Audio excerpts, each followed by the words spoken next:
ఇవి కూడా సమాసాలే. 10 రోజులు 10 సంఖ్య గల రోజులు ద్విగు సమాసం. కాళ్ళు చేతులు కాళ్ళుయును చేతులుయును ఇది ద్వంద్వ సమాసం.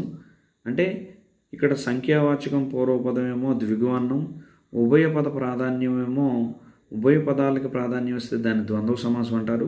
ఇక్కడ తెల్ల ముఖం అన్నాడు. తెల్ల అనేది విశేషణం పూర్వపదంగా ఉంది కాబట్టి తెల్లనిదైన ముఖము విశేషణ పూర్వపద కర్మధారయ సమాసం. అసాధారణం సాధారణం కానిది నైతత్పురుష సమాసం. అసత్యము సత్యము కానిది నైతత్పురుష సమాసం. అధర్మం ధర్మం కానిది నైతత్పురుష సమాసం. ఇలా ఉంటాయి. చిన్న బిడ్డ, చిన్న అనేది కూడా విశేషణం కాబట్టి విశేషణ పూర్వపద కర్మధారయ సమాసం అని చెప్పొచ్చు. వరకు మీరు మన ఛానల్ని సబ్స్క్రైబ్ చేయకపోతే సబ్స్క్రైబ్ చేయండి, అలాగే షేర్ చేయండి, లైక్ చేయండి. మరిన్ని వీడియోలు